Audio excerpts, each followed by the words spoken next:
Ya, malam ini kita udah malam kedua ya. Yang mana sebetulnya full day-nya adalah hari ini.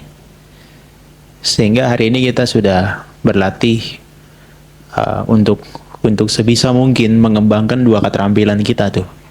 Yang pertama adalah keterampilan mengabaikan. Yang kedua adalah keterampilan mengamati.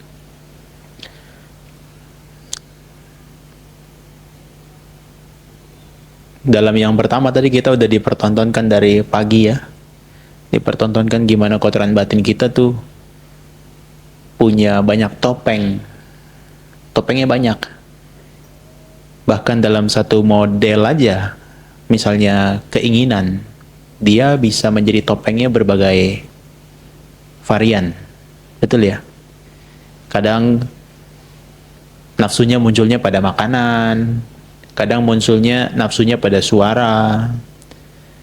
Kebetulan hari ini kita nggak ada yang dangdutan. Kalau biasanya di belakang ada dangdutan. Nah itu bagi yang sedang dangdutan, wah itu jadi objek yang menarik. Mungkin 2 jam pun duduk masih fokus. Nah kemudian ada kadang-kadang lewat visual. Visual itu apapun. Kadang-kadang hal yang sebetulnya dalam keseharian kita nggak perhatikan, yang kita nggak sukai, di sini bisa jadi kesukaan. Contohnya lihat tanaman, lihat pohon, lihat hal-hal yang sebetulnya bukan objek meditasi kita. Nah kita tuh sebetulnya dikerjain sama mereka tuh, dengan berbagai model. Apalagi yang kedua ya, kebencian ya, terhadap unpleasant feeling, perasaan yang nggak menyenangkan muncul ya. Duduk diminta untuk bertahan 30 menit, wah luar biasa sakitnya, nggak nyaman. Dan dia munculnya dengan berbagai cara. Kalau kita nggak punya kesadaran yang kuat, dia udah take over semua tindakan kita. Tiba-tiba, kok udah bergerak ya? Kok saya sudah mulai kebenciannya muncul ya? Kalau kita nggak punya kewaspadaan yang kuat, dia udah ambil alih kita punya tindakan. Kemudian yang ketiga yang paling banyak ya. Ya, yang ketiga paling banyak ya. Rasa ngantuk itu ya. Terutama pas habis makan siang. Berdiri pun seperti mau goyang-goyang. Yang keempat itu adalah lawan yang ketiga, over energy dia. Batin gelisah, nggak bisa ditenangkan di momen saat ini. Dia maunya akan datang atau yang sudah lewat. Terus menerus begitu. Dan yang kelima, jadi keraguan-raguan muncul berbagai pertanyaan. Ya, lantas tadi muncul pertanyaan, kok bisa ya tadi sore saya bisa fokus banget, sementara kemarin-kemarin 30 menit itu udah sakit banget. Barangkali Buya ini ada ingat tadi yang saya sampaikan, jangan terlalu gelisah, jangan terlalu khawatir. Kenapa? Jangan terlalu gelisah dan jangan terlalu khawatir. Apa kaitannya dengan kita bisa duduk lebih lama? Dengan kita nggak terlalu gelisah, selalu cari yang menyenangkan, itu seperti nggak kasih makan kotoran batin kita. Kemudian khawatir, itu seperti nggak kasih makan kotoran batin kita. Kotoran batin kita itu begitu dia muncul, dia pengennya langsung dipenuhi. Ketika jalan, tanpa sadar dia tuh memberi makan kotoran batin, makin lama makin berkembang. Kotoran batin kita kan ada 2 sisi kan? Pikiran kita ada 2 sisi, ada yang baik dan ada yang buruk. Kalau yang dikasih makan yang buruk terus, meskipun keadaannya lagi meditasi, maka yang buruk itu dia mengambil alih kita punya tindakan. Makanya untuk duduk setengah jam aja jadi gelisah. Tapi begitu sudah mulai indranya dijaga, matanya betul-betul dikonsentrasikan, kemudian juga betul-betul nggak terlalu banyak khawatir, maka justru memberi makan yang baik tuh. Yang baik itu dikasih makan, makanya udah gemuk dianya yang baiknya, yang buruknya makin kurus, kalah dia. Dan kemudian juga mungkin bisa jadi di kondisi malam hari beda dengan kondisi siang hari atau di pagi hari. Kalau pagi mungkin habis makan, kalau subuh belum makan, Kalau pagi habis makan, siang habis makan, begitu malam habis mandi, seger, itu mengkondisikan badan kita untuk duduknya lebih baik. Dan pikiran kita udah mulai lebih jinak. Makanya saya bilang untuk kita yang pertama, melatih keterampilan mengabaikan itu penting banget. Banyak sekali objek-objek yang mendistraksi kita abaikan aja. Karena besok juga masih dapat lagi kok objeknya ya. Tanamannya masih sama, nggak mungkin beda dia. Nggak mungkin hari ini tanamannya misalnya cabai, besok berubah jadi jagung, kan nggak mungkin ya. Tapi hanya karena kita worry, itu seperti khawatir. Jadi kita tuh selalu pengen tangkap dia sekarang. Nah, maka dengan kebijaksanaan sementara yang kita miliki, apa yang bukan objek dalam meditasi ini kita abaikan aja. Nah, itu sangat membantu. Ya kan? Kemudian juga tadi kita udah mulai yang kedua, mengamati. Apa yang muncul secara dominan, itu yang kita perhatikan. Begitu kan? Kalau kemarin-kemarin mungkin karena sakitnya terlalu dominan, diabaikan, dan kita belum bisa konsentrasi dengan nafas dengan baik, maka dia kalah terus nafasnya. Jadi dia gelisah, lebih dominannya di sakit. Tapi sekarang, justru begitu dia muncul rasa sakit, dia dijadikan objek. Sehingga meskipun rasa sakit muncul, kita tidak muncul kebencian. Jadi kita nggak kasih makan kotoran batin kita yang harusnya benci. Justru kita terima, oke, sakit ya sakit. Sakit. Di momen itu ada dua hal yang berkembang. Satu adalah ketenangan, yang kedua kebijaksanaan. Ketenangannya bagaimana? Begitu kita mengamati dan mencatat dalam pikiran sakit sesuai dengan ritme nafas sampai 4 kali. Jadi kan momen itu kan kita merilekskan badan. Merilekskan badan itu adalah ketenangan kita yang kita miliki, fisik dan mental. Kalau dalam istilah Buddhis kita praktek namanya samatha, ketenangan. Yang kedua kebijaksanaan. Begitu sakit muncul, kemudian kita amati sakit. Kita berusaha untuk mengamati mereka hanya sekedar sebagai proses. Oke, ini hanya proses dari duduk yang lumayan lama, kemudian dia muncul. Apakah rasa panas, kaku, kram, kemudian dia berubah lagi. Nah, itu kita menggunakan kebijaksanaan kita. Yang dalam istilah Buddhis namanya adalah vipassana. Vipassana atau insight meditation, kebijaksanaan. Nah, dua-duanya dia harus bekerja. Dia nggak boleh sendirian. Kalau kita hanya mau meditasi tenang, terus apapun yang bukan objek diabaikan, lama-lama kita jadi nggak peka dengan apa yang ada di diri kita dan yang di sekitar kita. Malahan nanti bisa muncul, ini nggak ideal ya, ini nggak ideal, bahwa kalau kita terus-menerus kembangkan yang itu, kita fanatik dengan itu ya, pokoknya semua meditasi saya pengennya tenang doang, yang bukan objek saya abaikan. Lama-lama kita menjadi jadi egois. Nanti begitu meditasi, nafas masuk keluar, muncul suara tok tok tok. Wah, ini gangguan nih. Kalau kondisi batinnya lagi siap, dia bisa mengabaikan. Tapi kalau kondisi batinnya nggak siap, dia justru hanyut dalam kemarahan.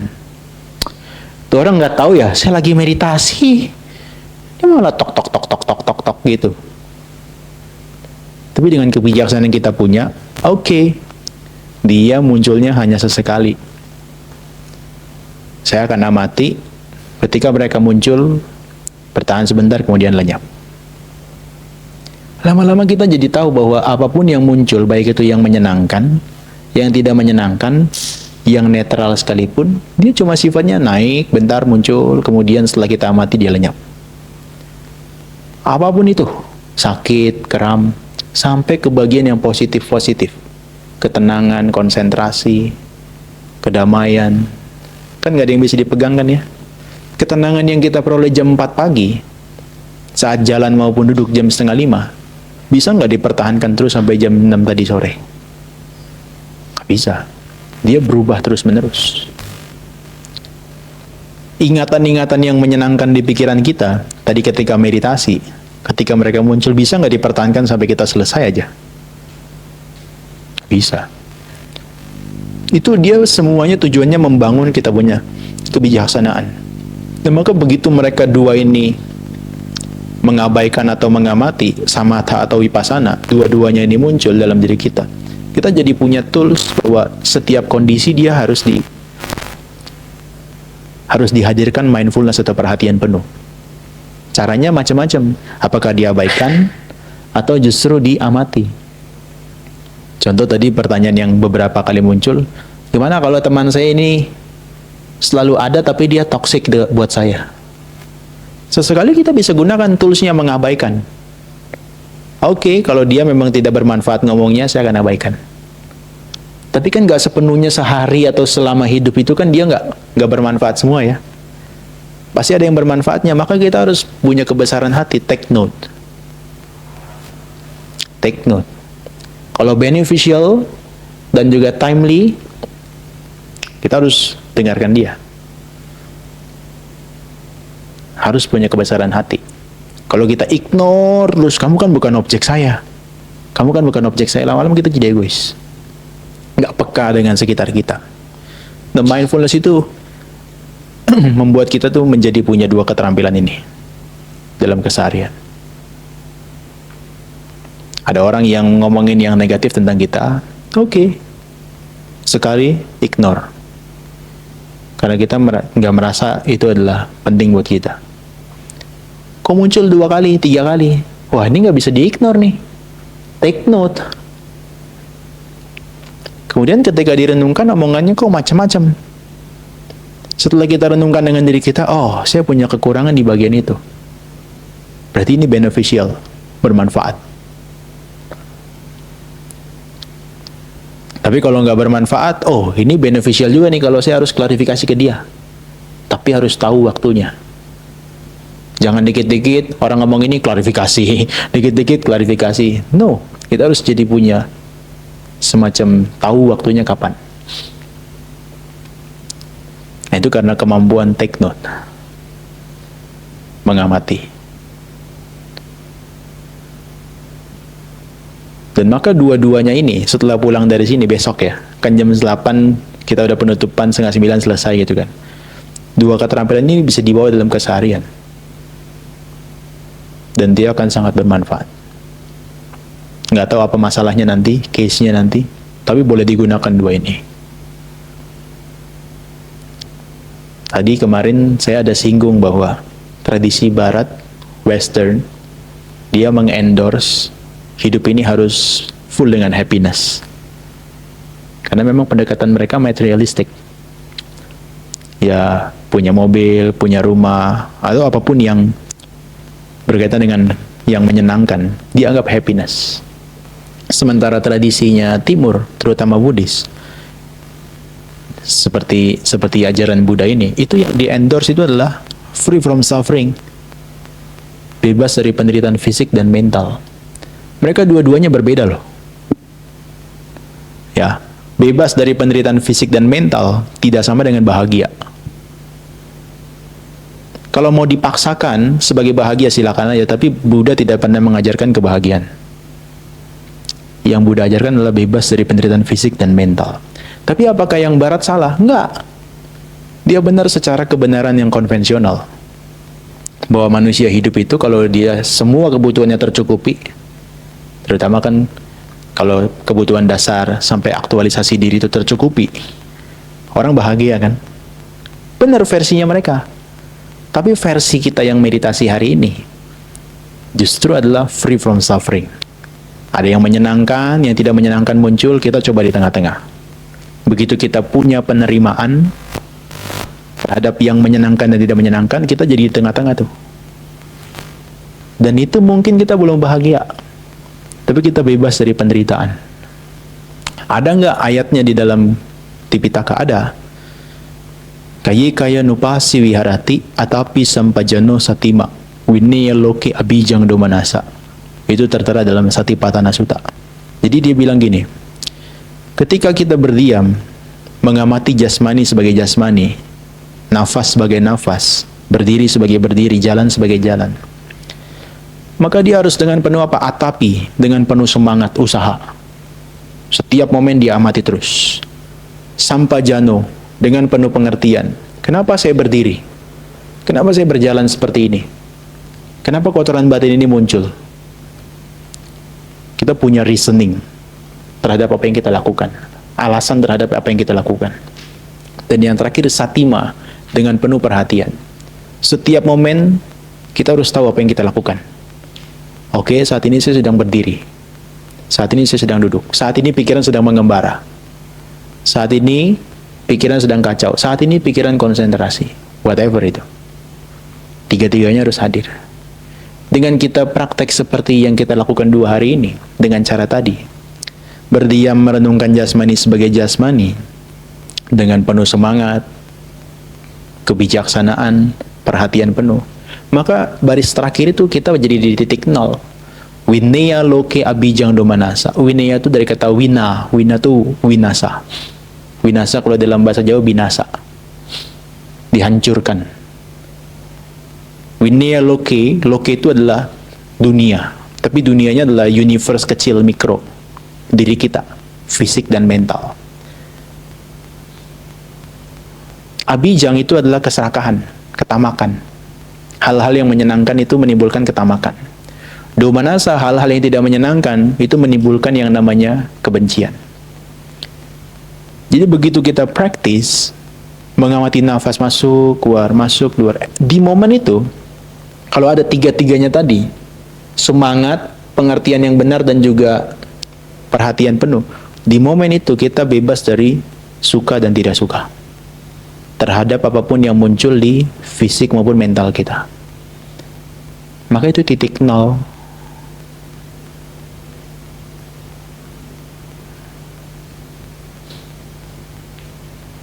Itu titik 0 yang setiap waktu, setiap saat kita bisa kerjakan.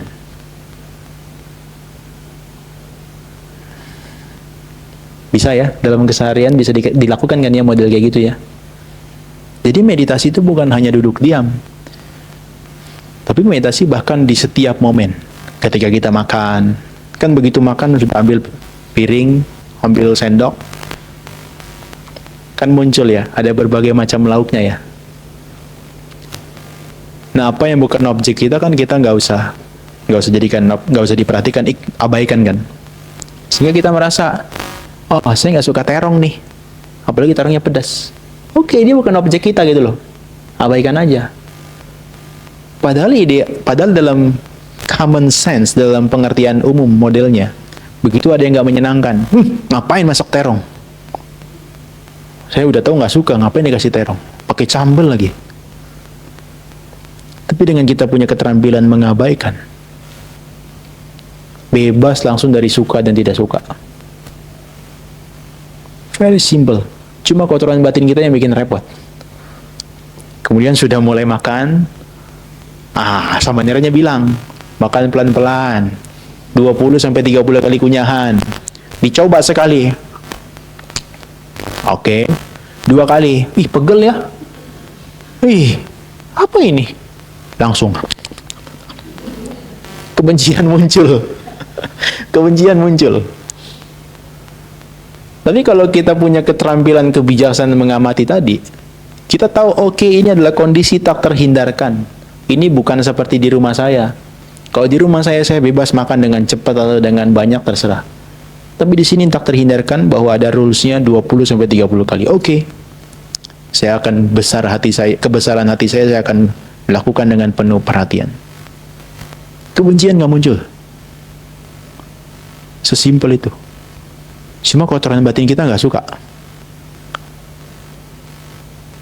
Kalau di film-film itu ada hantu sebelah kanan, malaikat sebelah kiri, atau kebalik saya nggak tahu ya. Yang malaikatnya bilang, ayo ikutin sama neranya 20-30 kali. Setannya bilang, ngapain? Bikin capek aja. Tapi kalau kita ada di titik 0, objektifnya seperti apa kita kerjakan, nggak ada penderitaan.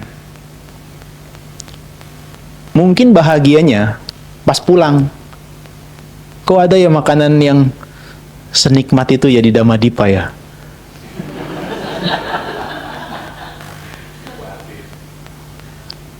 Kenapa nikmat? Karena makanya kebetulan pas lagi lapar banget. Dan terbatas limitnya gitu loh. Jadi meskipun lauknya tempe, ikan pedas dikit gitu ya, sama sayur asem, nikmat banget. Padahal kalau saya beli di luar, mungkin rasanya enak tapi nggak nikmat. Itu sebetulnya adalah karena kita bebas dari penderitaan. Tidak menyukai dengan melekati, tidak membenci dengan terhadap yang tidak menyenangkan. Terus menerus. Mungkin saya terakhir cerita bahwa yang ketiga dan keempat, tahu ya, yang laziness dan juga restlessness, low energy dan over energy. Orang yang meditatif, dia adalah orang yang selalu energik. Jadi orang yang meditatif tuh nggak lemas orangnya. Why? Karena dia tahu begitu dia low energy, dia tengahkan. Begitu dia over energy, dia relaxkan. Energi yang selalu di tengah-tengah ini buat orang itu selalu alert. Maka Anda bisa renungkan 2 hari lagi ke depan. Satu hari ini Anda tidurnya jam berapa kemarin? Jam 9? Jam setengah 10, bangun jam 4. Setengah 3 lagi. Bayangkan dari jam 3, jam 4 itu sudah aktivitas sampai sekarang. Kan gak ada tidur siang tadi kan ya? Pagi pun sebetulnya minim sekali hanya untuk mandi sebetulnya. Kalau di tempat lain dia nggak ada istirahat pagi. Tapi karena saya merasa kasihan untuk mandi-mandi, silakan untuk mandi deh. Tapi sampai jam 5 ini, sampai jam 6, Anda masih duduk dengan wajah yang fresh. Coba besok nggak ada program meditasi. Disuruh duduk aja di sini, dari pagi sampai malam. Apa ini ya? Energinya nggak stabil tuh. Cepet capek. Makanya kondisi yang hari ini, meskipun banyak unpleasant-nya, tapi Anda mungkin gak bisa temukan di luar. Berbeda.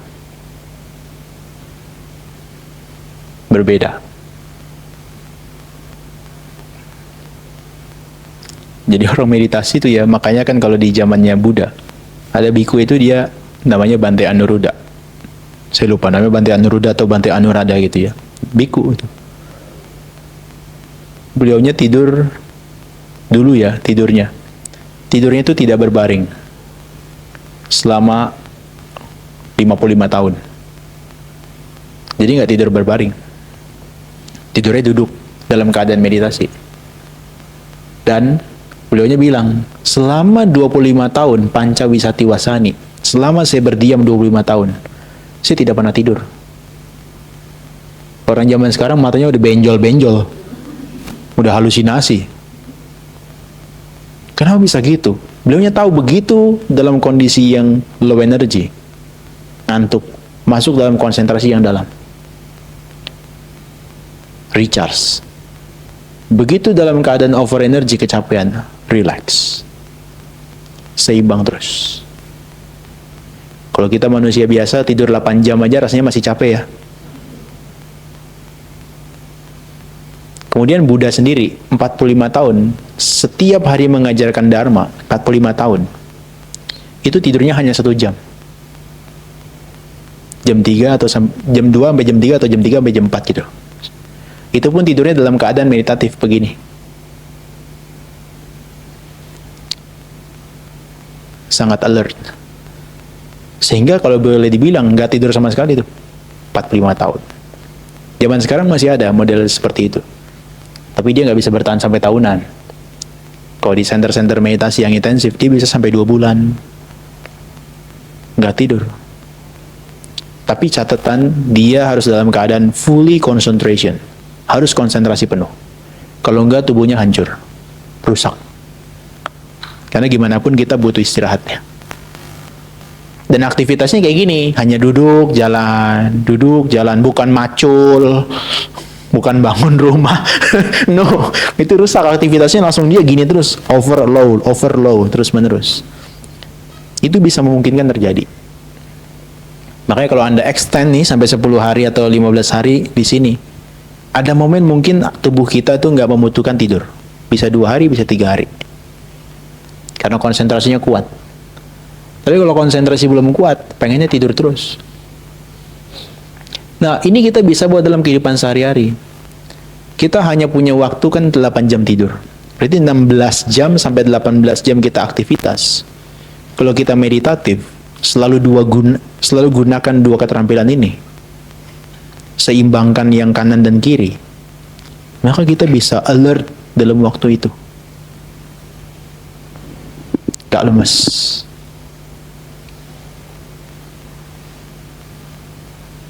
Sangat alert.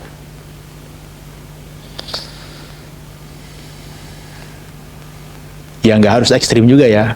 Habis meditasi nih, hari Senin coba dites lah, tidur sejam. Jangan juga. Tidur normal aja. Tapi lihat, nanti energinya kalau bisa dia diseimbangkan terus, dia bisa alert terus.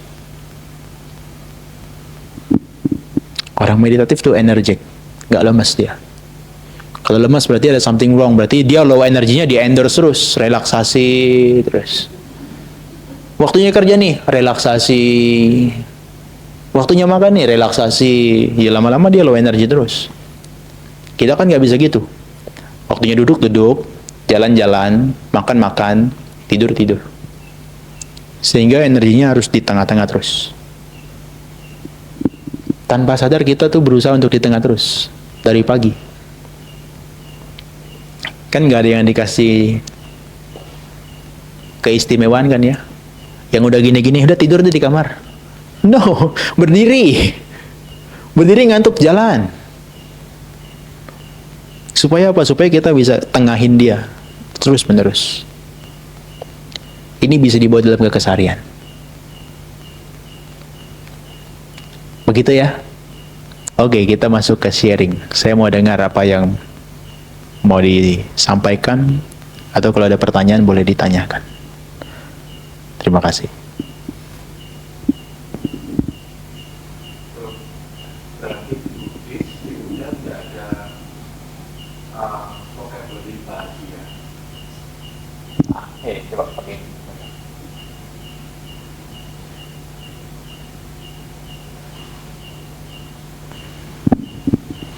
Ya, Bro Johan mau tanya, berarti di Buddhis tidak ada vocabulary bahagia ya, hanya hilangnya penderitaan, lenyapnya penderitaan.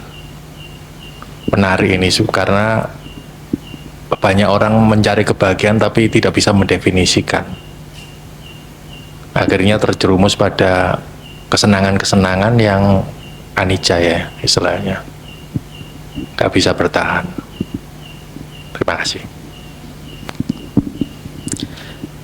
Iya, secara fundamentalnya Buddha tidak pernah mengajarkan kebahagiaan. Tapi untuk masyarakat awam yang tidak mengerti Dharma, Buddha sampaikan. Contoh, ini ada 4 jenis kebahagiaan berumah tangga. Tapi itu tidak sepenuhnya dalam bentuk yang fundamentalnya dalam Buddhism seperti itu. Buddhism itu yang tujuannya ya free from suffering gitu loh. Bebas dari penderitaan. Jadi apakah ada terminologinya dalam Buddhis atau vocabulary-nya dalam Buddhis? Ada, tapi penggunaannya tidak dalam setiap waktu. Hanya untuk orang-orang yang tidak mengerti Dharma. Kepada para biku, ngomongnya itu lebih bebas dari penderitaan. Kepada orang-orang perumah tangga yang sudah cukup maju, ngomongnya bebas dari penderitaan. Sehingga meditasi itu kadang-kadang harus secara jelas diungkapkan bahwa ini untuk bebas dari penderitaan. Karena kalau dia bilang meditasi untuk bisa menemukan kebahagiaan, Anda sendiri yang udah buktikan 2 hari ini ya. Konsentrasi yang baru muncul dirasakan, tiba-tiba udah kabur. Kebahagiaannya mungkin ada, tapi begitu dia karena berubah, maka dia syarat dengan penderitaan, kekecewaan. Nah, malah alih-alih orang bukan mencari kebahagiaan tapi kesenangan. Kesenangan jangkanya pendek. Jadi kalau kita kesenangan apa ya, lewat panca indera kita, sampai pikiran juga bisa. Kalau lidah, makanan ya, Telinga musik, musik, pujian, pujian. Nah, itu. Kemudian kalau hidung wangi-wangian ya kan, yang harum. Kemudian kalau misalnya apa nih, fisik, jasmani pengennya kan yang lembut ya, iya, nggak mau yang kasar. Makanya meskipun kita mengajarkan bebas dari penderitaan, kita nggak kasih alas duduknya yang dari batu gitu loh. coba. Iya kan? Kemudian mata, visual kan, cari objek yang menyenangkan dengan berbagai cara dan berbagai usianya beda-beda. Termasuk pikiran, dicari kesenangannya apa. Begitu indranya yang 5 ini nggak aktif, dia diam, bengong, mikirin yang menyenangkan. Dianggap itu kebahagiaan. Mengingat memori-memori lampau yang ini dan itu dan seterusnya. Sehingga orang jadi meleset, menempatkan yang menyenangkan itu adalah sebagai sumber kebahagiaan, meleset. Dia nggak bisa digunakan setiap waktu, setiap saat. Tapi tradisi Timur melihat bahwa setiap momen kita nggak bisa lepas dari senang dan tidak senang itu. Yang menyenangkan selalu muncul kan? Yang tidak menyenangkan selalu muncul kan? Nah, tapi kita gimana di tengah-tengah? Sehingga itu definisinya dia bukan seperti yang di Barat punya. Tapi dia punya tersendiri terminologinya. Makanya kan kalau teman-teman dari Hindu kan dia juga nggak pakai menemukan kebahagiaan ya. Menyatu dengan Brahman. The ultimate goals-nya itu bukan menemukan kebahagiaan. Maka di Buddhis apakah tentang kebahagiaan-kebahagiaan ini tidak diajarkan seperti alam surga? Diajarkan. Tapi tidak di-endorse untuk kita mencapai itu. Kenapa? Karena kebahagiaan di alam tersebut, konon katanya kalau di Buddhis, itu pun kena penderitaan. Kena perubahan. Jadi nggak kekal. Maka daripada pertahankan kebahagiaan di alam tersebut, maka lebih baik kita gimana caranya bebas dari penderitaan. Dua hal yang beda ya. Boleh direnungkan malam ini. Bebas dari penderitaan tidak sama dengan kebahagiaan. Jadi kalau secara vocabulary tetap ada, tapi penggunaannya tidak secara fundamental. Makanya Buddhis nggak ada yang berapi-api ya. Ayo berdana. Apa? Untuk mencapai surga. Enggak. Mungkin yang kalangan tertentu di Buddhis ada yang gunakan itu. Karena supaya ajak orang untuk mau berdana. Tapi secara fundamentalnya enggak. Bahkan nanti kalau udah berdana, kalau nggak percaya nanti hari Minggu ya, ada pindah patah kemudian kita berdana. Itu kan bantainya ceramah. Ya, kita berdana untuk bisa kita melepas. Duh, gimana bantai ini? Orang berdana itu nanti hasilnya adalah kita mendapatkan. No, ini justru ketika kita berdana ini kita melepas secara material. Dia dibuat. Kalau kesenangan dia selalu kejar dan dia mendapatkan dari luar. Tapi kalau bebas dari penderitaan secara fisik dan mental, dia adalah lepas dari dalam. Kalau yang kesenangan maka dia jangkanya pendek. Yang kebahagiaan dia long term bahkan permanen. Jadi kalau kesenangan itu kita cari objeknya yang dari luar, masukin ke dalam. Tapi kalau yang kebahagiaan, yang bebas dari penderitaan fisik dan mental, itu yang dari dalam kita lepaskan. Ada keinginan lagi berdiri, pengen buka mata, tahan. Harusnya dia keinginannya kita turuti, tapi ini kita lepaskan. Secara mental, secara ucapan gitu juga. Lagi meditasi, pengen ngomong, tahan, nggak jadi. Sampai hal-hal yang fisikal. Ada kebiasaan mancing nih, pulang dari sini mikir, wah, gak sesuai nih. Akhirnya keinginan untuk mancingnya dilepaskan. Dan seterusnya. Maka itu yang membuat kita tuh bebas karena kita melepas. Makanya dari 2 hari ini nggak ada yang mendapatkan apa-apa ya. Melepas. Dapat sih 1, Dapat sih satu, sakit. Dapatnya cuma satu, sakit ya. Mau sampai 10 hari pun dapatnya itu dah. Mau sampai sebulan siapapun yang ngajarkan dapatnya itu.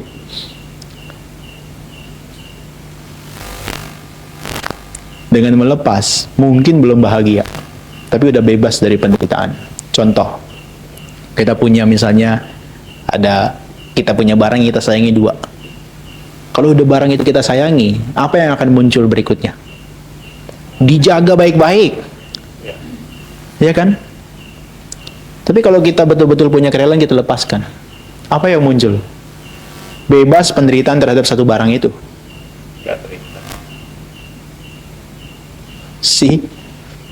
Dan di Buddhis ini bukan tentang hanya material, tapi ya sampai ke berkaitan dengan fisik dan kita punya mental. Kalau satu demi satu kemarahan kita lepaskan, kita udah gak punya beban dengan itu. Mungkin belum bahagia, tapi kita udah bebas dari penderitaan karena kemarahan. Iri hati, kita iri hati nih sama orang nih, kadang jelas kadang gak jelas alasannya, tapi dengan dilepaskan, bebas satu penderitaan terhadap iri hati atau dendam tersebut. Terus menerus yang negatif dilepaskan. Makanya kan Buddha ngajarkannya kan 3. 1, jangan berbuat jahat. Jangan berbuat jahat apapun yang berkaitan dengan fisik, tindakan jasmani dan verbal kita, ucapan.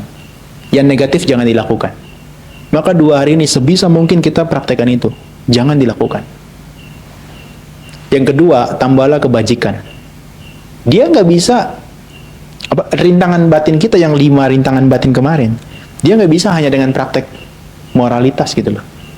Karena dia mainnya di pikiran. Maka kita ngapain? Kembangkan konsentrasi, kemudian cinta kasih, kasih sayang, sehingga dia menjadi bertambah berkaitan dengan kebajikannya. Ada kesempatan berdana kita berikan, ada kesempatan tolong orang lain kita berikan, ada kesempatan berucap yang baik kita lakukan, terus menerus. Nah, maka yang ketiga ajarannya apa? Sucikan hati dan pikiran. Itu sama seperti kita ngelepasin kemarahan, ngelepasin kebencian, ngelepasin keserakahan, ngelepasin ketakutan, ngelepasin ngantukan. Harus dibahas itu ya. Ngelepasin kegelisahan, ngelepasin iri hati, dendam.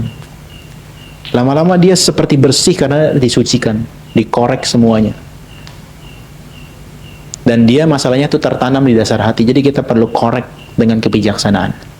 Jadi prakteknya nggak bisa hanya dengan moral, nggak bisa hanya dengan konsentrasi dia, tapi perlu kebijaksanaan. Makanya tadi ada pertanyaan, kok orang udah meditasi tapi dia masih marah-marah? Karena dia nggak menyentuh sampai dikorek dalamnya itu. Jadi kemarahannya seperti flek tersimpan di dalam. Harus dikorek terus menerus. Ya, jadi kita sudah berkumpul di sini dengan berbagai latar belakangnya beda-beda. Buddhis atau non-Buddhis. Sama ya, kotoran batinnya ya. Sama kan? Dan bukan berarti yang sudah jadi Buddhis nggak ada ngantuknya. Buktinya ada ngantuk tadi. Dan bukan berarti yang sudah Buddhis nggak punya nafsunya. Buktinya ada. Kebenciannya nggak ada. Buktinya ada. Gini. Terus yang dari belakang bilang, saya non Buddhis gitu juga. Ya sama aja kayak saya.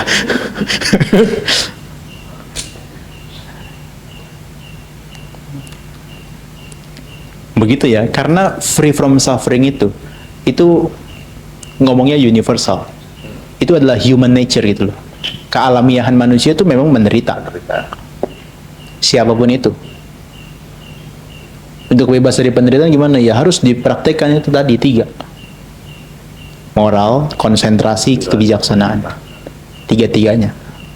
Kalau enggak bagaimanapun dia akan, maaf ya, dia akan reborn. Lahir lagi. Terlepas Anda percaya atau enggak, lahir lagi karena kotoran batin masih ada. Jadi kalau yang Buddhis masih cinta dengan dunia ini, lahir lagi, lahir lagi, lahir lagi, lahir lagi. Gampang caranya. Tingkatkan kemarahan, keserakahan, kemelekatan. Lahir kembali. Lahir terus dia. Gak pernah berhenti. Udah habis kotoran batinnya? Atau bertambah?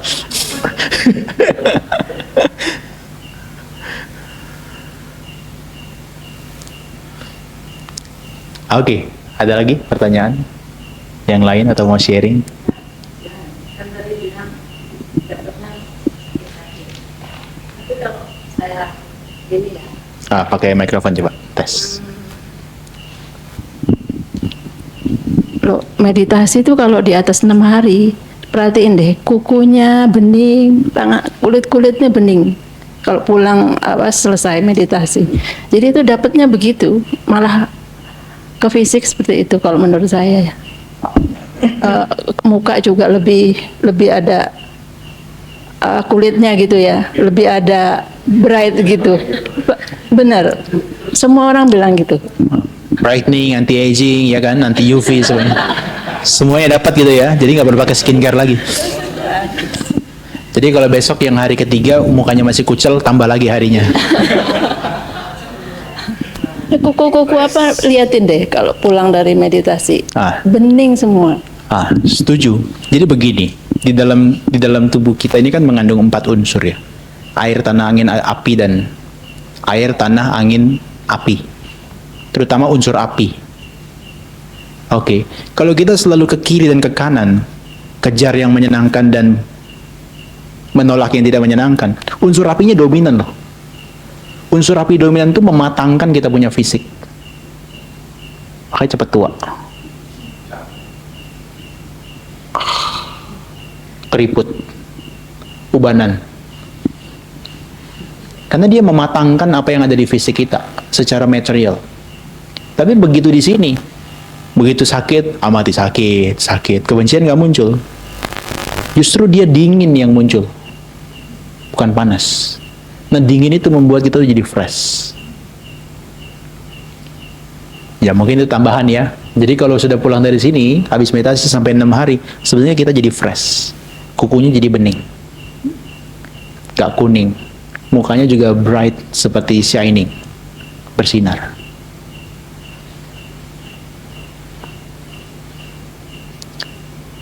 Jadi besok kalau udah pulang tanya sama suami sama istri, masih kucel nggak? udah bright, udah shining belum?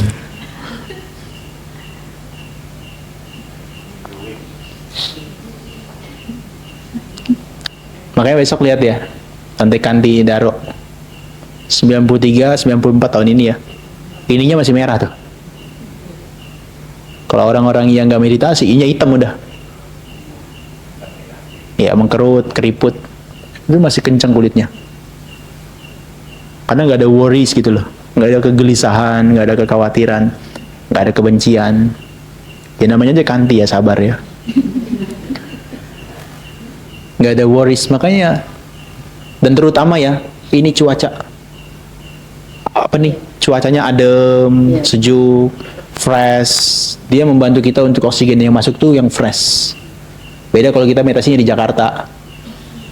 Nafas masuk, nafas keluar, asap keluar. Maka juga nggak fresh buat tubuh, jadi nggak bagus.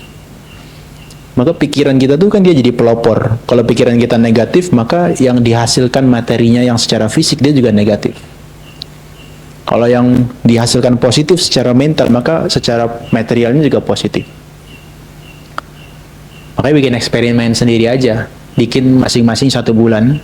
1 bulan pertama marah terus. Nanti 1 bulan berikutnya sabar terus. Seperti kondisi meditatif gini. Pasti beda.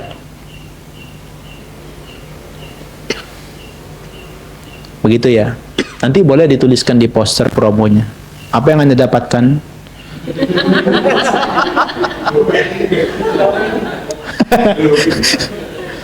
Ini yang muda-muda langsung datang. Kenapa kamu datang? Hemat skincare. Nggak perlu pakai yang UV, anti-aging segala macam, yang untuk tone segala macam. Ya itu efek samping lah. Tapi kalaupun besok masih kucel, ya nggak apa-apa. Bukan tambah lagi, saya juga nggak mau. Datang lagi kapan-kapan. Besok waktunya pulang kita ya. Jangan tambah lagi.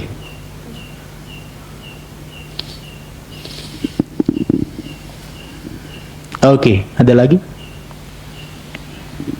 Mau sharing juga boleh, 2 hari ini dapat apa? Apa yang, bukan dapat apa ya, apa yang dialami maksudnya? Bro, berarti kalau kita misalnya sakit di rumah sakit gitu kan, yang tadi mengamati sakit itu berarti bisa diterapkan supaya sakitnya nggak terlalu sakit gitu kan? Bisa. Kemarin saya ke Pantai Indah Kapuk, itu ada satu umat Buddha. Setiap hari Minggu rumah dia dibuka untuk puja bakti. Rumahnya besar. Dan kalau datang tuh mungkin 30-40 orang puja bakti. Nah kemudian dia bilang ke saya, Johan, lu bisa nggak datang untuk ngajar meditasinya doang? Hari Senin, Selasa nggak apa-apa, hari biasa. 2 orang, 1 orang, saya doang nggak apa-apa. Yang penting datang. Terus kan saya penasaran, emang kenapa sih ngebet banget latihan meditasi sampai hari biasa pun dihajar? Ini bekal gue untuk mati. Ini bekal saya untuk nanti kalau saya mau menghadapi kematian. Kita lihat ya, 2 hari ini, kaki kesemutan aja, udah gelisahnya luar biasa. Kita nggak tahu bagaimana nanti pas menghadapi kematian. Yang mungkin strugglingnya itu lebih besar. Perjuangannya untuk menghadapi kematian atau sakitnya itu luar biasa. Dan bayangkan di kondisi semacam itu orang tidak punya ketenangan dan kebijaksanaan. Yang muncul apa? Kiri dan kanan. Gelisah, gak punya semangat, pasrah, putus asa, kemudian juga benci, menginginkan ini, menginginkan itu, dan sebagainya. Kalau orang meninggal dengan cara kayak gitu, seandainya Anda yakin ada kelahiran kembali, kira-kira kemana dia akan reborn? Lahir kembali. Alam yang menyenangkan atau menyedihkan? Very dangerous. Ngeri banget kan? Mungkin dia tidak mencapai pencerahan, tapi dengan dia punya ketenangan dan kebijaksanaan, begitu dia menghadapi kematian dengan tenang, setidaknya dia bebas dari alam yang menderita itu. Begitu dia meninggal, dia bisa dengan rileks. Ada dokter, dia cerita ke saya, dia meditator juga. Kalau orang Samagi tahu nih, dokter Yudi ya, Yudi Kejali. Dia bilang dia sering di kamar mayat. Selain di kamar mayat, dia sering menghadapi pasien-pasien yang udah kanker kritis gitu. Dan dia lihat setiap kali sudah mau menghadapi kematian, matanya tuh seperti naik ke atas, badannya gini.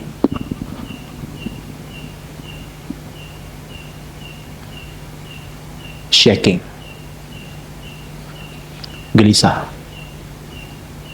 Makanya dia belajar meditasi supaya membantu pasiennya bisa menerima kematian.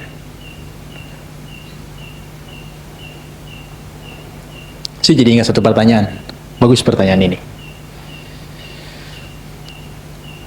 Ini dokter yang nanya ke saya kemarin waktu saya di puncak. Dia tanya gini, Johan, semua orang itu takut mati ya? Takut nggak dengan mati? Takut ya dengan kematian ya? Memang ada di sutanya, di dalam khotbahnya Buddha juga disampaikan, Sabe sata maranti bayang. Semua makhluk itu bahayang, takut dengan maranti, dengan kematian. Orang semua takut dengan kematian. Saya bilang, yes, semua orang takut. Tapi yang menarik pertanyaan kedua, apa yang membuat orang takut dengan kematian?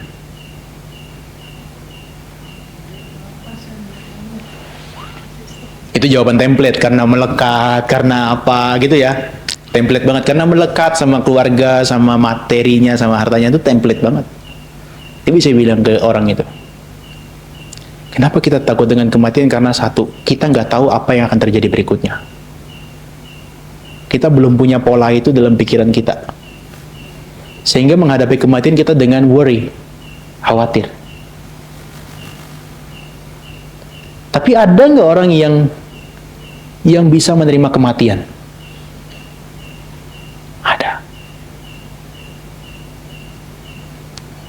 Nggak ada orang yang nggak takut dengan kematian. Yang ada adalah menerima kematian.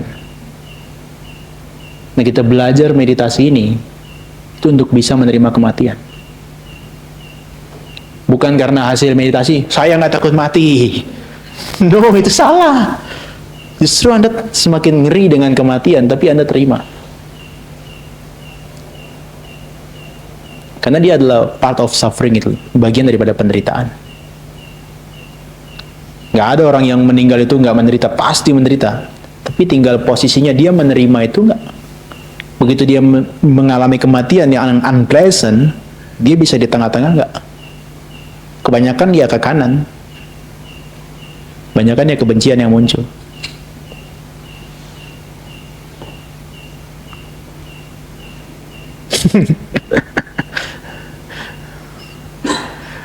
Kalau Anda belajar Buddhis, menarik nanti kalau kapan-kapan belajar karma.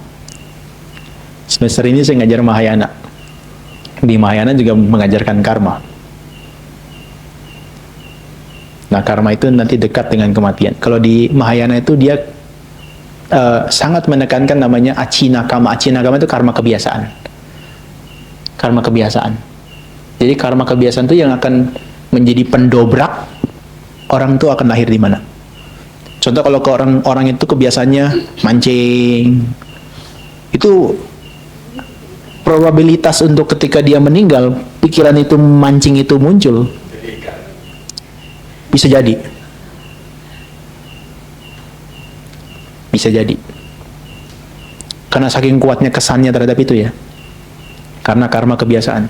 Tapi kalau Anda punya kebiasaan untuk mengembangkan mindfulness, karma kebiasaan itu begitu Anda detik-detik meninggal, mungkin muncul adalah bukan samanera. Itu bahaya itu. Malah menimbulkan kemelekatan samanera yang muncul. Mungkin munculnya adalah ketika Anda meditasi jam 4 pagi di sini loh. Memori jam 4 pagi Anda meditasi di sini bisa muncul. Atau jangan-jangan yang muncul adalah ketika Anda lagi meditasi jalan di luar sana. Atau jangan-jangan yang muncul adalah ketika Anda makan dengan 20 kali, 30 kali kunyahan. Karma kebiasaan itu mempengaruhi kita. Dan itu nggak bisa dimanipulasi masalahnya. Seumur hidupnya kita pendendam, pembenci, pemabuk, pembunuh, pencuri, dan sebagainya. Tinggal 2 hari tobat. Dia nggak bisa dibohongi. Meskipun udah 2 hari kita melakukan kebaikan, di detik akhir, karena karma kebiasaan itu sangat kuat, intensitas akumulasinya itu, dia yang muncul.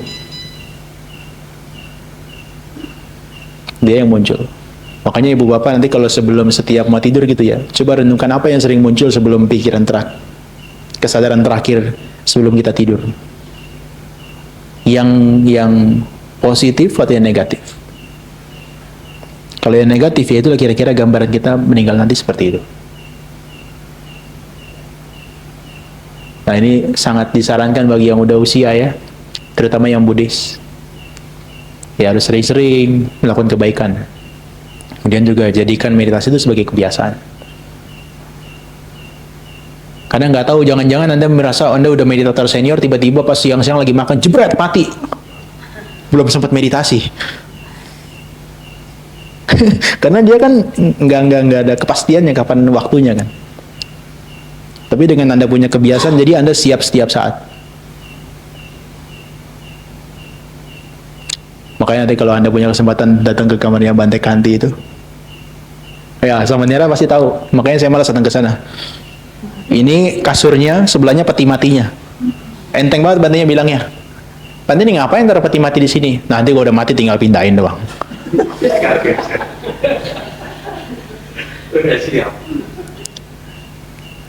Apakah nggak takut mati? Takut mati, tapi menerima.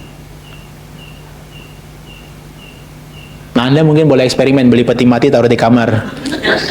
Paling suaminya atau istrinya, nah apa sih pulang-pulang dari PDA malah mistik gini. Ya, jadi sampai detik kita mau meninggal dia bisa digunakan. Ketenangan dan kebijaksanaan yang Bu Yeni punya, yang dilatih, itu bermanfaat. Makanya tadi siang saya bilang, jangan terlalu worry, jangan terlalu gelisah. Itu Itu nanti yang akan kita bawa sampai kita mau meninggal.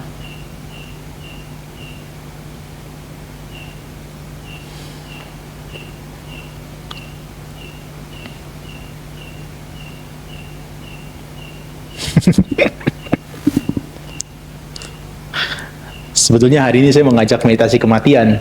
Jam 9 itu. Betul, saya udah pikirkan dari kemarin. Pasti hari terakhir saya ajak meditasi kematian nanti. Gimana sih? Gimana bedanya? Jadi ke kontemplasi. Contohnya gini, meditasi kematian. Jadi kita duduk, kemudian pejamkan mata, kemudian kita bayangkan dulu momennya. Seakan-akan ya, bukan betulan. Seakan-akan Anda udah terbaring lemah. Kemudian seluruh bagian vitalitas tubuh Anda sudah semakin berkurang. Jantungnya makin melemah dan seterusnya. Bayangan kematian muncul ya. Setelah itu baru dimunculkan bayangan-bayangan yang menjadi bagian dari diri kita. Jabatan, harta, kemudian anak, saudara datang ada di samping kita, menyaksikan detik-detik menjelang kematian kita. Masih nggak kita punya kekhawatiran terhadap kepemilikan itu? Kemudian naik lagi kepada tubuh kita, kepada pemikiran-pemikiran kita. Itu suasananya sangat sakral dan mengerikan. Sehingga dia nggak boleh tutup sampai situ. Dia harus ditutup dengan cinta kasih.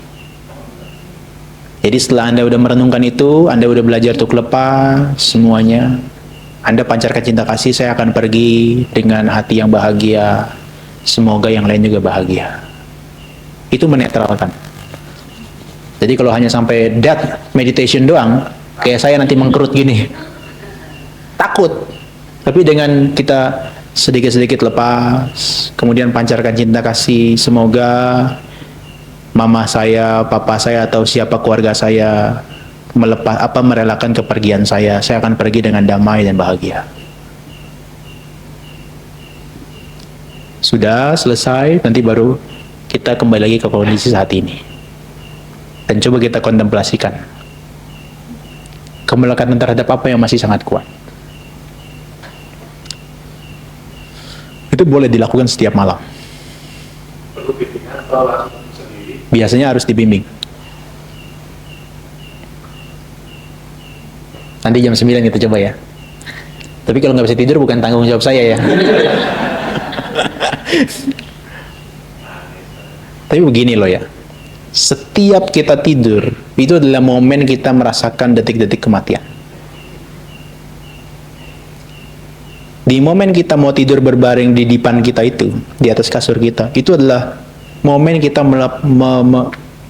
mengalami yang namanya peluruhan, pelepasan, peleburan. Mungkin istilahnya lebih tepat peleburan. Anda coba amati nanti ketika tidur, berbaring. Apa yang paling pertama yang menjadi lebur dalam unsur tubuh kita? Itu adalah unsur api. Pakai selimut panas, dan pakai selimut dingin. Unsur api, panas dan dingin jadi unstable di tubuh kita. Oke? Yang kedua adalah unsur air. Seperti tenggorokan rasanya kering. Betul ya? Seperti rasanya kering. Kemudian yang ketiga adalah unsur tanahnya. Badannya seperti berat atau ringan sekali. Seperti sudah nggak bisa digerakkan sama sekali.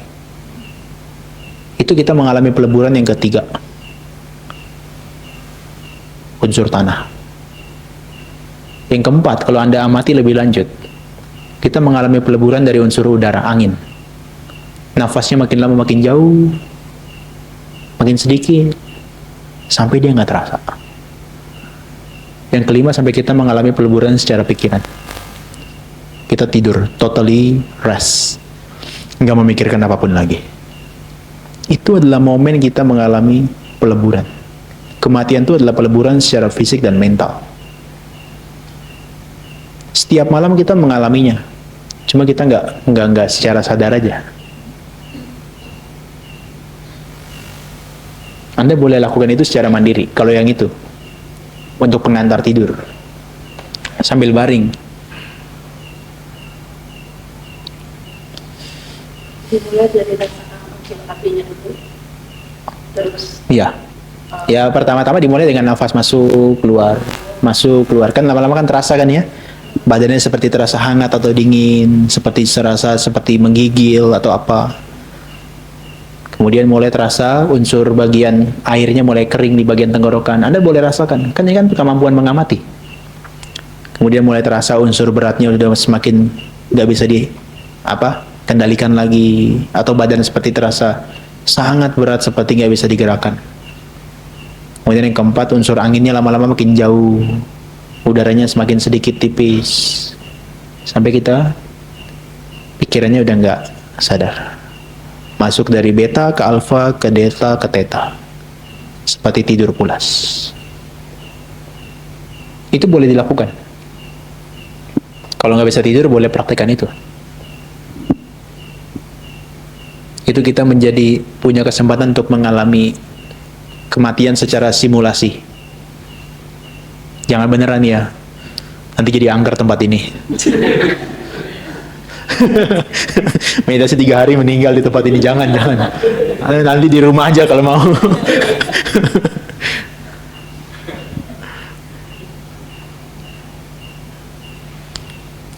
Ada lagi?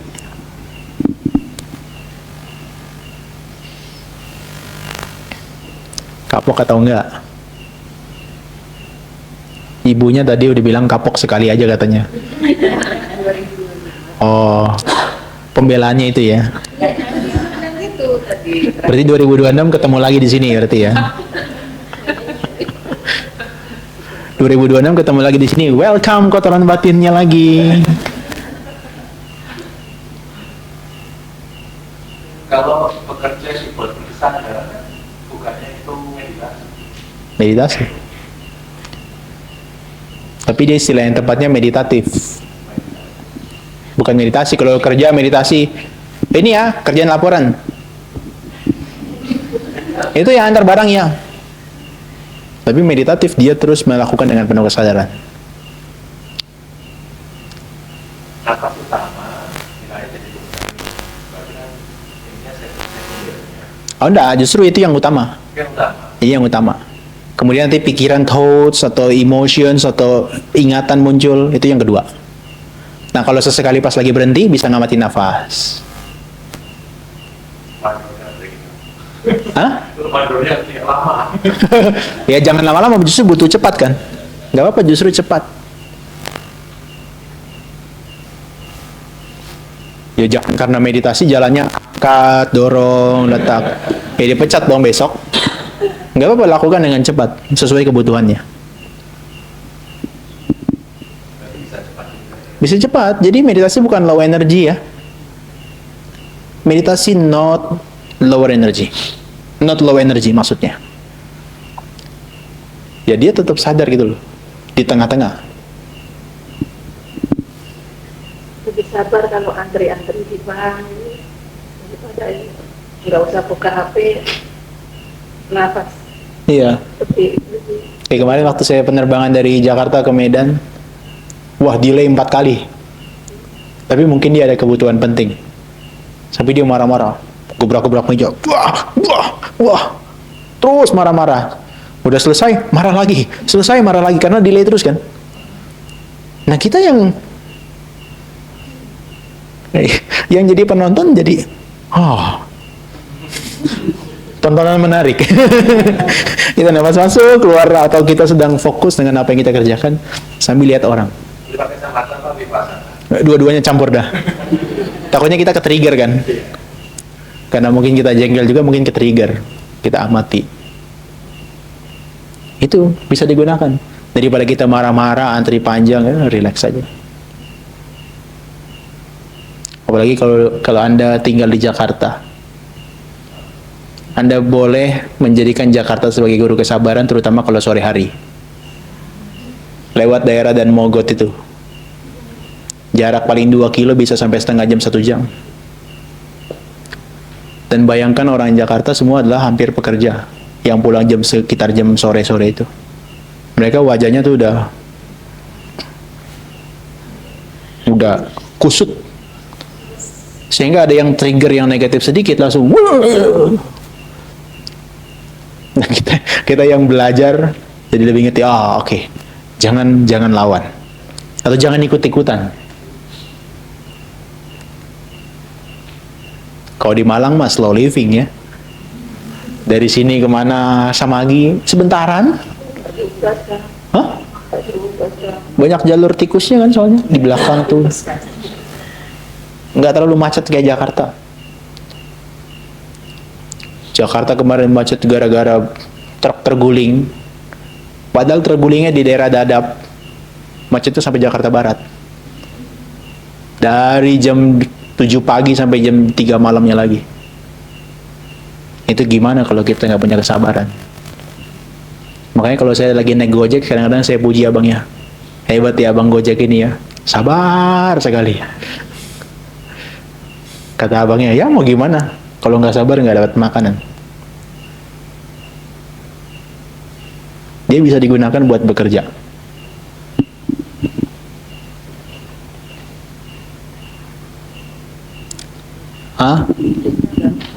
Mau tanya, Saya udah bertahun-tahun di Samagi di Malang, nggak tahu namanya serius.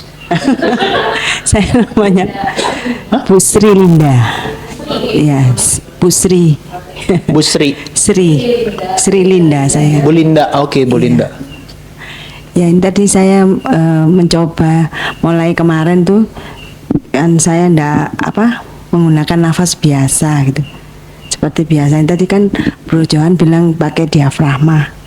Saya nyoba sore ini tadi, memang lebih tenang, lebih bisa kayak tadi ada bunyi bel itu sudah kayak nggak mau berhenti, mau terus. Kalau pakai nafas perut lebih enak memangnya. Perhatiannya di hidung atau di perut? Tapi Saya perut. nggak apa-apa. Ya memang yang paling dianjurkan itu adalah pernafasan diafragma itu, perut. Karena dia sistem saraf parasimpatetiknya dia dominan di sini. Saraf rileks kita tuh dominan di bagian perut. Makanya kalau kayak orang merokok itu kan dia kan nafasnya menggunakan perut ya, sehingga itu terasa rileks.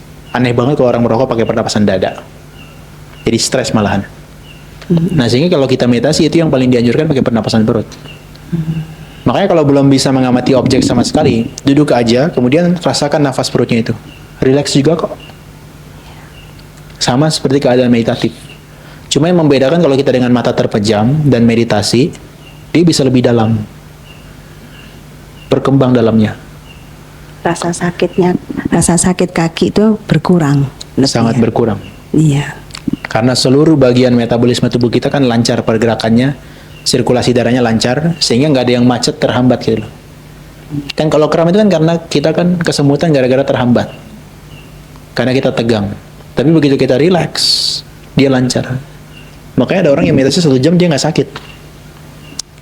Karena nafasnya rileks. Kemarin saya ajarkan ini ke umat-umat di Bekasi. Ya saya cuma anjurkan ya duduknya yang benar, kemudian ada 5 kan biasa saya anjurkan yang kayak kemarin. Duduk yang benar, nafasnya menggunakan hidung atau diafragma. Ketiga, gunakan relaksasi dari kepala sampai kaki. Yang keempat, gunakan 1 pintu dan 1 titik. Yang kelima, gunakan pencatatan. Gampang meditasinya kata mereka. Sakitnya nggak muncul. Ya, bagus itu diteruskan. Kalau pakai perut, apakah masalah? Nggak masalah ya, berarti itu adalah titik perhatian kita lebih kuat di situ. Makanya kalau bagi yang tadi meditasi, duduk terutama, ngamatin nafas masuk keluar di hidung belum bisa, coba diganti ke perut. Jadi antara ulu hati sama pusar, dia ada di tengah-tengah. Ketika itu dirasakan mungkin sangat kuat. Ada yang pakai perut juga? 1, 2. Oh, Saya disuruh mengamati hidung itu ya. Saya agak sulit. Saya Ya. kalau meditasi saya pasti pakai yang perut. iya, Nggak nggak apa-apa. Jadi kita perhatiannya di perut. Kan ada instruksinya kan. Begitu kita sudah Wajahnya rileks, rahangnya dikendurkan, bibirnya tutup, giginya tutup, sambil lidahnya di langit-langit karena senyum ringan. Kan ada instruksinya, amati nafas yang masuk dari hidung turun ke perut 3 kali. Nah setelah itu berarti titik perutnya itu yang diperhatikan terus menerus, sehingga itu jadi objek utama kita. Kalau yang hidung kan tinggal ganti ke hidung, nggak apa-apa, memang dia beda-beda.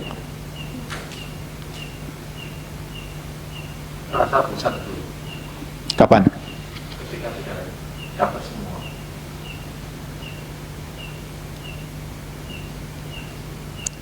Ini pengalaman atau apa? Ah, ibu bapak dan teman-teman sekalian, tadi saya di awal cerita bahwa kotoran batin kita punya topengnya berbagai varian. Kalau dia gagal mengganggu kita dengan yang buruk, dia akan coba ganggu kita dengan yang baik. Meditasi, wah kamu udah dapat semua, duduknya gampang, konsentrasinya gampang, udah jangan meditasi lagi. Akhirnya energinya drop, bosan. Ketika dia gagal dengan cara yang satu, dia cara yang lainnya. Nah biasanya terjadi kalau kita meditasi 10 hari. Hari 1 sampai 3 struggling, 4, 5, 6 udah mulai bisa relax, 7 dan 8 gampang banget. Hari ke-8 itulah muncul kesombongan ini. Akhirnya kita lama-lama jadi bosan. Meditasi gini doang, gampang duduk gini. Tapi di dalam sesuatu yang tersembunyi, ternyata itu adalah kesombongan kita. Kesombongan. Kesombongan masuknya di mana? Yaitu yang kiri. Yang pleasant semuanya tuh. Yang menyenangkan. Merasa bahwa, saya kan udah gampang meditasinya. Duduk sebentar langsung konsentrasi. Tapi tanpa sadar dia nggak berkembang sama sekali. Sangat banyak variannya. Maka kita meditasi itu adalah mengenali semua varian daripada kekotoran batin kita. Hari ini yang kita kenali kebencian saat kaki sakit ya. Mungkin besok adalah yang kita kenali kemelekatan saat konsentrasi muncul. Kalau udah konsentrasi mau dibuka nggak matanya Bu Yeni? Enggak ya? Meskipun udah bel ya. Hati-hati loh kemelekatan.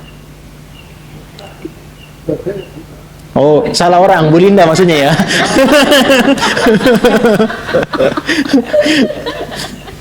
Kalau Bu Yeni objektif, bel langsung buka mata. Tapi begitu begitu yang kita diganggu di awal-awal sakit, kita benci kan. Besok dia ganti cara. Kalau kita udah bisa terima itu. Begitu konsentrasi gampang, lekati. Bel bunyi, hajar terus. Lagi enak kok. Jadi dia topengnya banyak. Dan dia terjadi setiap waktu.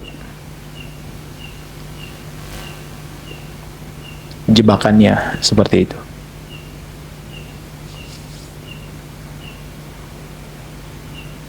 Ada lagi? Ibunya bertanya, boleh pakai mikrofon aja ya?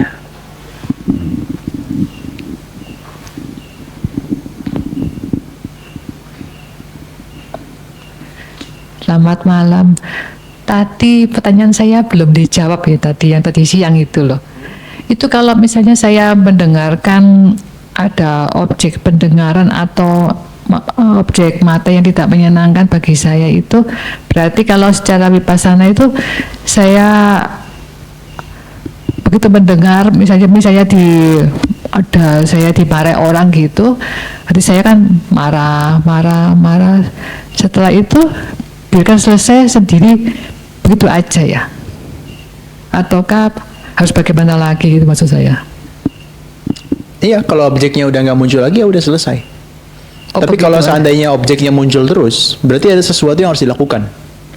Contohnya kita marahan dengan tetangga kita karena sesuatu. Suatu waktu begitu kita lagi sendiri nggak dengan dia, kan muncul kan pemikiran kita mungkin berantem dengan dia kan. Begitu dia amati marah, hilang nggak dia? Hilang di momen itu. Tapi kalau belum Anda maafkan atau Anda meminta maaf dengan dia, besok dia muncul lagi. Jadi artinya begitu dia muncul sekali, 2 kali, 3 kali, itu jadi sinyal bagi kita ada something wrong yang harus kita selesaikan. Berarti kalau misalnya kita marah-marah dengan orang tersebut, ya kita harus gunakan apa? Pendekatan saya minta maaf atau kita maafkan dia. Sehingga masalahnya clear berkaitan dengan itu, besok dia nggak muncul lagi dengan itu. Ini sama pertanyaan saya kemarin saya ditanyakan. Jadi meditasi bisa menyelesaikan hutang? Bisa. Begitu dia meditasi, misalnya dia berhutang, datang ke sini meditasi, bisa nggak pikiran hutang itu hilang? Bisa. Begitu muncul pikiran yang berhutang atau orang yang yang ngutangin dia itu muncul dalam pikiran, bukan catatnya bukan hutang bukan ya, catatnya pikiran, hilang nggak dia? Hilang. Tapi itu adalah sinyal kalau dia nggak selesaikan hutangnya, besok dia muncul lagi. Sehingga akar masalahnya harus diselesaikan. Sama kayak tubuh kita. Kita meditasi 5 tahun, sakitnya di bagian itu terus. Begitu dia muncul, dicatat hilang nggak? Hilang. Tapi besok meditasi, dia muncul lagi. Karena akar masalahnya nggak diselesaikan. Kenapa nggak diselesaikan? Mungkin cara duduknya salah. Mungkin kita punya cedera di bagian tersebut. Mungkin kita ada kondisi yang nggak cocok dengan kondisi duduk itu. Sehingga dia jadi sinyal, begitu dia muncul terus, kita pertimbangkan dia harus diselesaikan atau enggak. Sama seperti orang toksik tadi. Dia perlu diselesaikan atau cuma sekedar lewat biasa aja. Tapi kalau dia intens, terus-menerus muncul, berarti itu udah sesuatu yang harus kita lakukan. Kalau seandainya saya toleransi aja, berarti saya merasa bahwa itu di luar kendali saya tidak perlu pusing-pusing menanggapi seperti itu. Ini menurut Bro Johan selesai atau belum? Nggak tahu. Masih muncul nggak? Kalau masih muncul berarti nggak selesai. Oh, sudah nggak muncul. Nah, berarti selesai dengan cara itu. Tapi saya jadi cuek gitu loh, Bro. Wah, itu something wrong. Jangan-jangan kita memaafkan dia menjadi munculnya kebencian yang baru. Akhirnya saya tuh merasa jadi, kok saya tiba-tiba jadi kayak tidak peduli.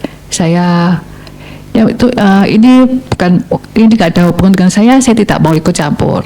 Itu bukan urusan saya lagi. Jadi saya merasa jadi hidup saya ini cukup urus diri sendiri aja, tidak perlu urus orang lain begitu.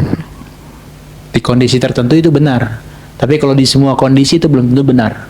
Oh begitu ya. Karena pasti kan tadi saya bilang, pasti ada di antara dia selama hidupnya pasti ada yang benarnya doang, ada yang benarnya juga kan. Sehingga kita harus belajar objektif. Jangan-jangan kalau kita jadi cuek, ada kebencian yang tersirat di situ secara personal. Jadi apapun yang positif dia kerjakan, saya nggak peduli. Oh begitu ya. Harus objektif. Jadi apa namanya? Memberikan jarak sudah oke, benar, karena kita merasa dia ini toksik. Kalau saya dekat dengan dia, batin saya belum siap. Tapi di sisi yang lain jangan sampai muncul kebencian. Harus objektif. Bila ada sesuatu yang berkaitan dengan dia tapi itu bermanfaat, kita harus lakukan. Melihat sisi positifnya itu ya. Harus berani, punya kebesaran hati. Oh ya baik, terima kasih begitu. Ya. Jadi meditasi ini kan selain kita mengenali diri kita sendiri, jadi kita tahu sinyal dari tubuh pikiran kita itu apa yang harus kita kerjakan. Contoh, tadi yang saya ceritakan, kita orang tuanya misalnya meninggal, kemudian kita belum melakukan bakti kita kepada orang tua kita. Kemudian gimana ya? Kita mendoakan. Dia bisa muncul dengan berbagai cara kan? Apakah dia dengan mengingat, atau dia justru malah muncul seperti bayangan, atau gangguan-gangguan sinyal tertentu. Sehingga ketika itu muncul, itu jadi sinyal bagi kita, kamu harus melakukan kebaikan untuk orang tuanya. Kalau cuma diabaikan atau diamati, dia hilang. Tapi akar masalahnya besok muncul lagi. Jadi selain dia membaca diri kita sendiri, kita jadi tahu apa yang semestinya dilakukan.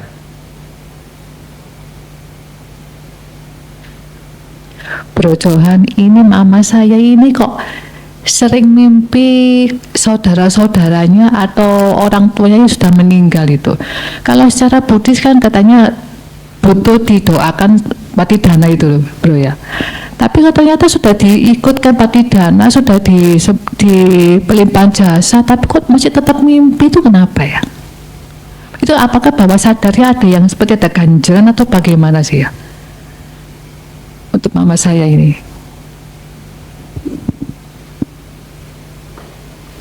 Oh ya, jadi paranormal saya ini ya. Baca orang ya. Ini dalamnya ingin saya tanyakan, Pak, lupa terus gitu loh, apa ini saya itu. Tapi saya bahas poin yang patidananya dulu. Berbagi jasa kebajikan. Berbagi jasa kebajikan nggak bisa sekali. Terutama kalau orang itu dia punya kelahirannya betul-betul sangat menderita, dia harus dilakukan berkali-kali. Atau bahkan dia bisa nggak terima sama sekali. Karena keburukan yang pernah dia lakukan menutup kesempatan dia menerima kebaikan kita. Sehingga kita lakukan berkali-kali. Nggak bisa sekali selesai.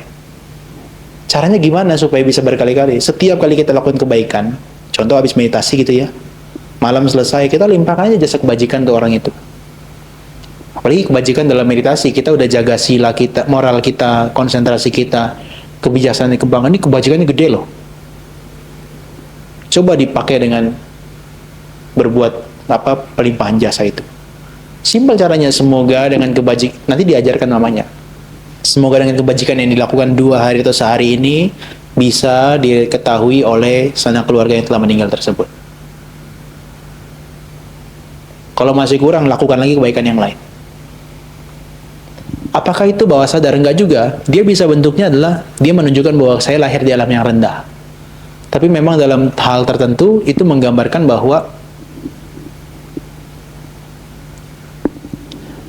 bahwa ya itu kalau misalnya nanti kondisi batinnya selalu melihat yang kayak gitu, apa ya bilangnya ya? Apa namanya? Seperti bayangan melihat orang yang sudah meninggal. Kalau orang yang udah mau mendekati kematian ya, dia akan lahir dengan cara seperti itu juga.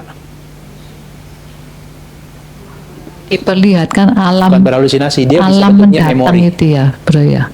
Alam mendatangnya. Iya begitu ya. Nah sehingga yang harus dikondisikan, maka dia harus pikirannya tenang. Cari karma-karma atau perbuatan baik yang besar sekali yang bisa menutup itu. Itu yang saya khawatirkan. Biar makanya dengan sekarang diajak berbuat baik, sudah usia berapa? 84. Makanya dibuat jadi kebiasaan berbuat baik, berdana, bantu orang. Itu nanti dia akan mulai berkurang. Kalau itu berkaitan dengan yang kedua. Kalau berkaitan dengan yang pertama, itu juga bisa berkurang. Artinya leluhur kita sudah mulai bisa merasakan kebahagiaan yang kita lakukan. Kebajikan yang kita lakukan. Jadi dilakukan aja patidana terus.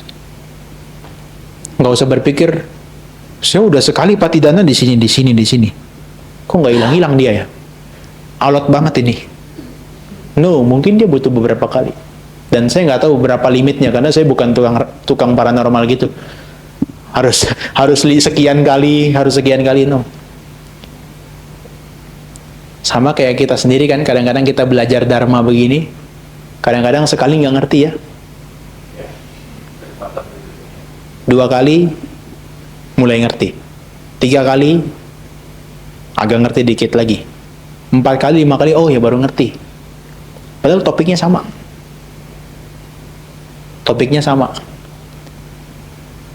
Kayak kemarin yang saya jelaskan yang 5 gangguan pikiran, kan teorinya begitu doang. Tapi nanti dalam perjalanan dalam meditasi mulai semakin paham, oh ini kesenangan, oh ini kebencian. Sehingga dia nggak bisa sekali. Nah maka nanti lakukan kebaikan itu setiap kali melakukan kebaikan apapun. Baca parita, termasuk itu. Bahkan berucap yang baik pun itu termasuk loh. Contohnya ada orang nanya ke kita, kemudian kita jelaskan dengan cara yang baik, itu ucapan baik. Itu juga perbuatan baik. kita boleh gunakan itu sebagai landasan untuk pelimpahan jasa.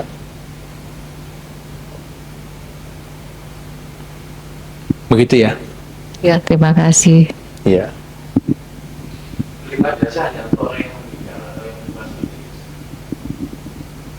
Menarik ya. Kalau di literatur bilangnya all living beings, untuk semua makhluk. Makanya kan yang kalau kita baca pelimpahan jasa itu, semoga semua makhluk, semua guru-guru, semua orang tua, semua teman, semua sanak saudara, makhluk-makhluk yang luhur, makhluk-makhluk yang rendah, mereka turut berbahagia. Nggak harus mereka yang sudah meninggal. Contohnya gini, misalnya di rumah orang tua kita, mama atau papa gitu ya, kan nggak tahu kita ke wihara ngapain kan, melakukan kebaikan. Kemudian kalau nggak tahu kita ngapain kan biasa-biasa aja kesannya kan. Tapi begitu pas di rumah kita kasih tahu, tadi saya ke wihara atas nama papa atau mama saya berbuat baik. Happy nggak dia? Jadi dia bukan hanya untuk makhluk yang udah meninggal, tapi yang masih hidup pun sama. Nah, ada momen mungkin orang tua kita atau mungkin dia tidak bisa happy karena baru sekali, coba 2 kali, 3 kali, 4 kali. Kasusnya sama seperti pelimpahan jasa itu. Harus berkali-kali. Ya, di Buddhis nggak ada ukuran sih harus berapa kali. Kalau objeknya bagus, niatnya bagus, kebajikannya gede, besar gitu ya, itu mempercepat.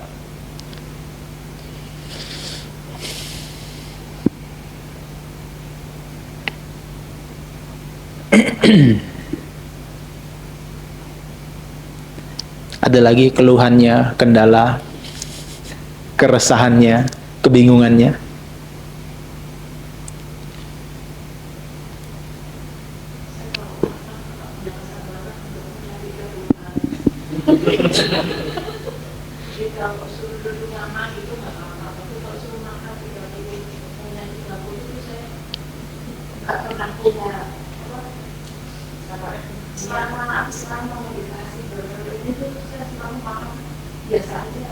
Besok saya lihat berita keluar duluan atau enggak ya?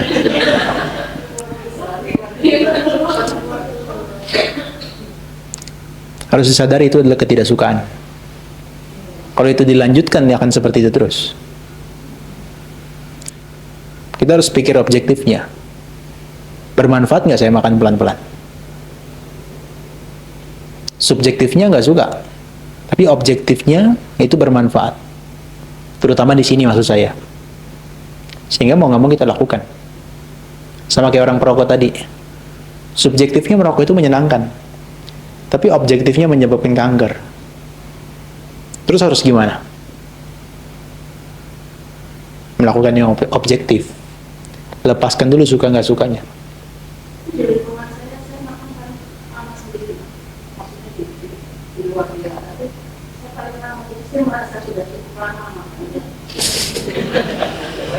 Sering-seringlah bergaul dengan kita. Ya makanya lelet ya. Ya, bisa juga itu trigger pengkondisi bahwa lingkungan kita biasa makan cepat, culture budayanya makan cepat. Kayak saya pernah kayak di Bali itu kan ada yogi. Yang foreigner bule-bule itu wah. Karena dia biasa makan dengan secepat itu. Udah dikasih tahu berkali-kali makannya pelan-pelan. No. Karena culture-nya mereka makan tuh cepat itu. Nah, maka budaya lingkungan kita kayak gitu. Nah, makanya itu kalau berita kayak gitu, praktekannya hanya di sini aja, di rumah jangan. Karena kalau di rumah pelan-pelan makin insecure. Kok yang lain cepat saya makin lama. Kalau di sini karena yang lain pembandingnya lama. Mau nggak mau tuh. Kesempatannya berarti cuma di sini.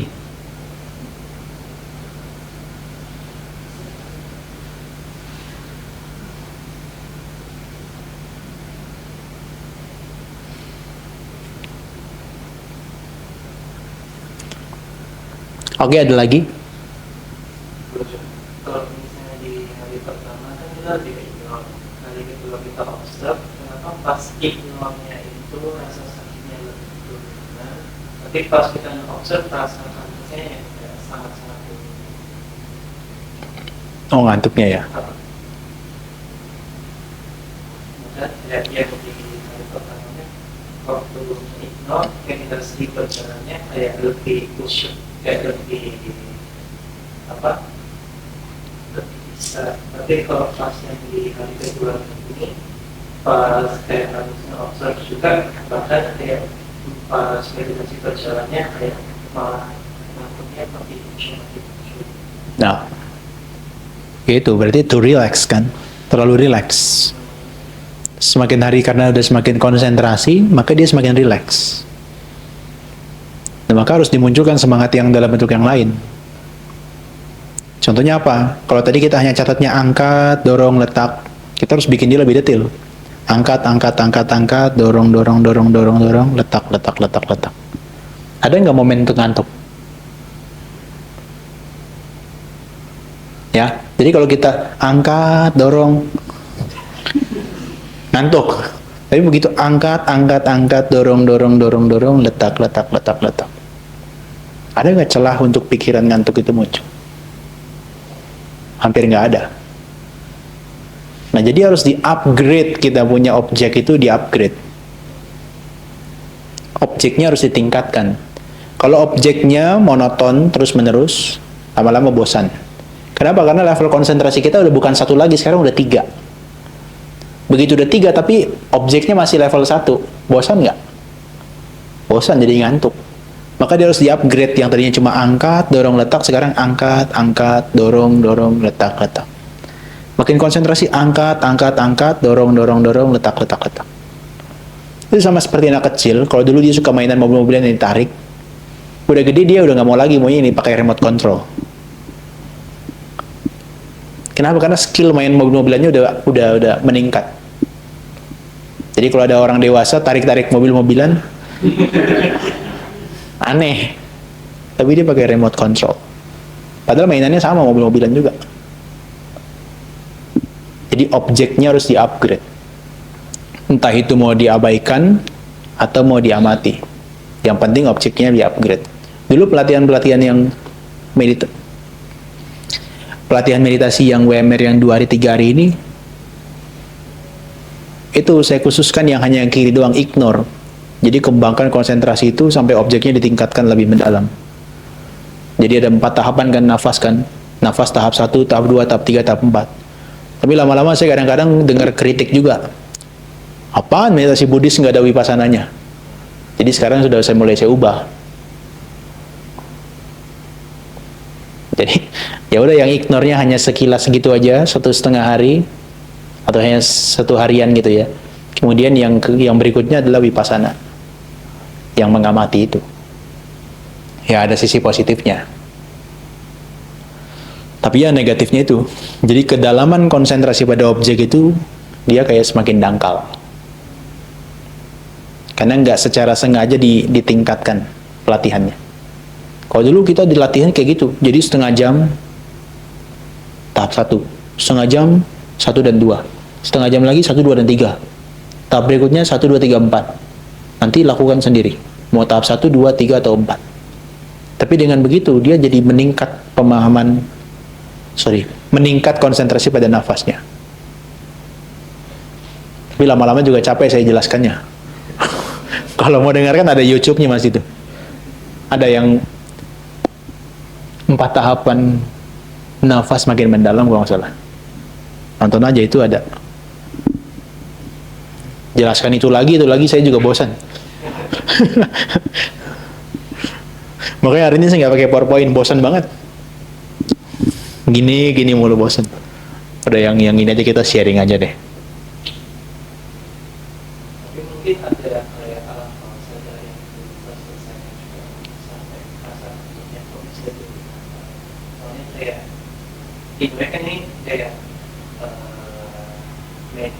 ikut meditasi yang berjam sudah intensif awal-awal sebelumnya sebenarnya kayak ya setengah jam, 1 jam oke, tapi kayak kok isinya yang Bisa juga, karena mungkin ada informasi bahwa kalau meditasi 3 hari isinya sakit, struggling ngantuk, nggak konsentrasi bisa juga.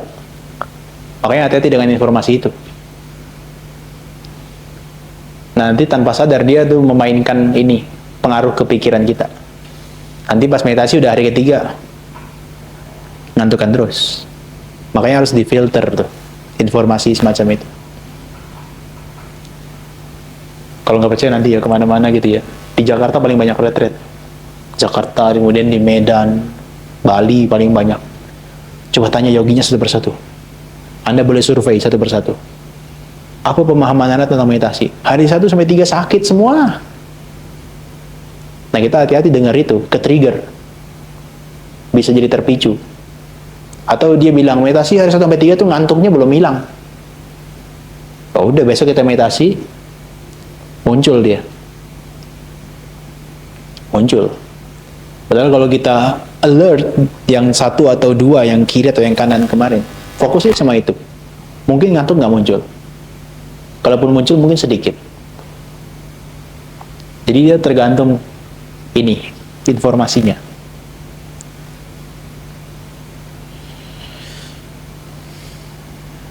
Tapi udah mulai saya racuni tuh orang-orang yang vipassana yang di tempat lain.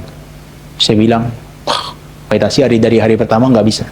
Nggak apa, kan mereka bilang, dari hari pertama sampai 3 tuh kan struggling sakit. Saya bilang, dari hari pertama sakit bisa nggak muncul loh. Mulai saya brainwash mereka. Tapi benar, mereka bilang nggak muncul, dominan sakitnya nggak. Dari hari pertama. Sehingga untuk jalani hari 4, 5, 6, 7 mereka lebih mudah. Karena saya jelaskan foundation basicnya tuh duduknya gimana, nafasnya gimana, mereka bilang lebih mudah. Nah itu brainwash. Cuci otaknya. Kalau kemarin yang negatif, yang dikasih masuknya, sekarang kita cuci pakai yang positif. Menurut saya itu perlu. Di tempat lain kebanyakan orang bilang meditasi sakit isinya.